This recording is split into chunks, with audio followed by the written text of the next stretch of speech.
Halo semuanya, selamat datang lagi di paparan kita. Nah, hari ini kita bakal membongkar sesuatu yang jujur aja, kalau dilihat dari luar rasanya kayak kekacauan total, yaitu perdagangan global. Coba bayangkan sebuah arena bebas yang supermasif, triliunan rupiah pindah tangan tiap hari, barang-barang melintasi samudera, dan ekonomi dari berbagai negara saling bertabrakan. Terus gimana caranya dunia menjaga supaya arena ini nggak berujung jadi chaos yang absolut? Jawabannya ternyata ada di satu keseimbangan yang sangat halus antara kebijakan negara dan peran organisasi global. Materi yang kita bedah hari ini diangkat langsung dari modul 6 Universitas Terbuka tentang dinamika organisasi internasional. Oke, langsung aja kita mulai perjalanannya. Coba kita pikirkan sejenak, seberapa raksasa sebenarnya skala ekosistem bisnis ini. Bayangkan saja, deretan pelabuhan dan kapal-kapal kargo raksasa yang nggak pernah berhenti memindahkan jutaan kontainer menyeberangi lautan. Dan di saat yang sama, semua aktivitas fisik ini bersinggungan langsung dengan institusi-institusi global yang punya pengaruh super besar. Skalanya benar-benar luar biasa kan? Tapi ingat, setiap elemen yang ada di ekosistem ini nggak beroperasi sendirian. Semuanya saling terhubung dalam satu sistem raksasa yang memang dirancang khusus buat memutar roda ekonomi dunia. Jadi hari ini kita bakal jalan-jalan dari skala mikro sampai ke makro lewat 4 poin utama. Pertama, instrumen kebijakan perdagangan. Kedua, kita bandingkan IMF versus Bank Dunia.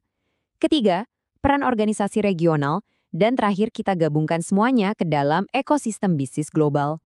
Oke, kita masuk ke bagian pertama, instrumen kebijakan perdagangan. Kita mulai dari level yang paling dasar dulu ya. Di arena perdagangan internasional yang super kompetitif ini, setiap negara itu ibarat pemain catur. Mereka butuh mekanisme pertahanan yang spesifik. Nah, pertahanan pertama kita sebut tarif impor. Anda bisa membayangkan tarif impor ini sebagai perisai pelindung yang digembok rapat banget sama sebuah negara. Secara teknis, ini cuma pajak tambahan buat barang-barang yang masuk dari luar negeri. Tapi kenapa negara butuh perisai ini? Alasannya murni strategis. Dengan bikin harga barang impor jadi lebih mahal di pasar lokal, pemerintah secara langsung sedang melindungi pabrik-pabrik dan produsen di dalam negerinya sendiri. Ini langkah krusial banget buat memastikan industri lokal nggak mati tergilas sama produk asing yang, ya kita tahulah, seringkali diproduksi dengan biaya yang jauh lebih murah. Kalau tarif impor tadi itu perisai buat bertahan, sekarang kita bahas subsidi ekspor. Ini adalah strategi yang jauh lebih ofensif. Ibaratnya, ini tuh roket pendorong finansial dari pemerintah buat para eksportir lokal.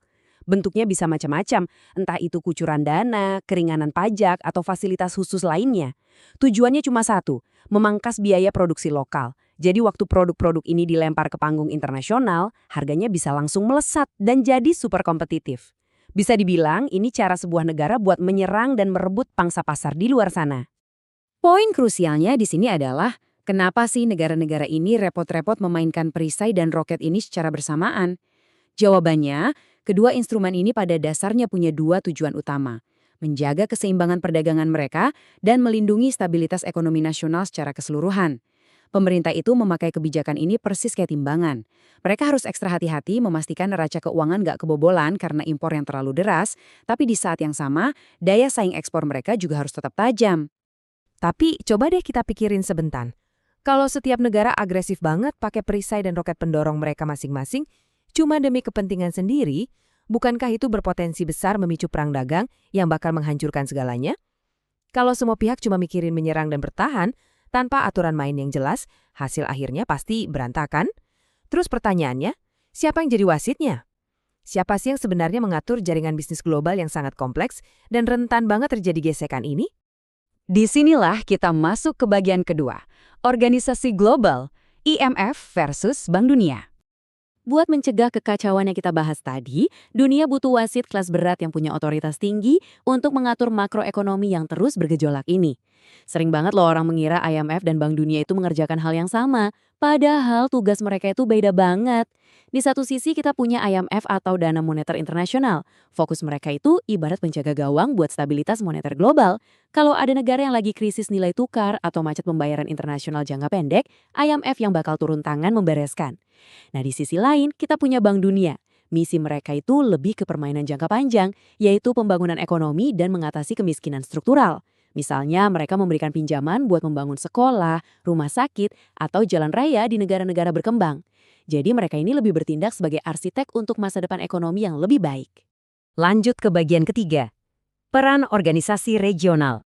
Kita udah melihat taktik mikro dari tiap negara dan peran wasit raksasa di level makro.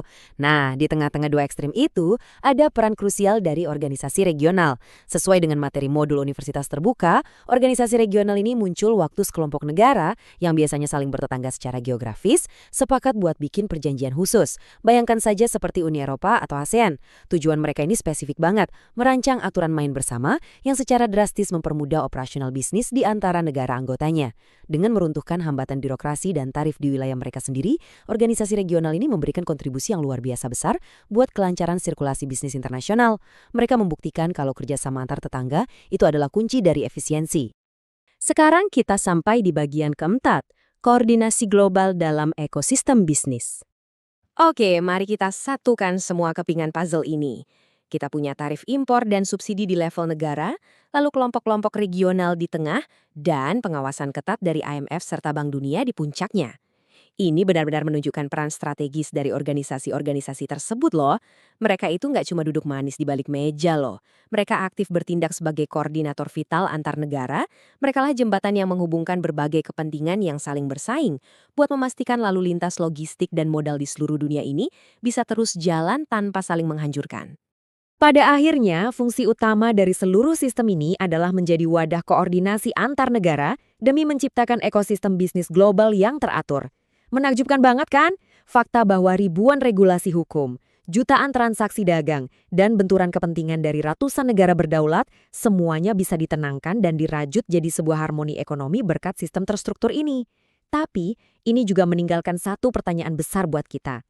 Dengan semakin pesatnya perkembangan teknologi desentralisasi di masa depan, kira-kira bentuk dari wadah koordinasi global ini bakal tetap sama atau justru berevolusi menjadi sesuatu yang nggak pernah kita bayangkan sebelumnya? Coba deh dipikirkan. Terima kasih udah mengikuti paparan hari ini dan saya sangat menantikan kehadiran Anda di pembahasan kita selanjutnya.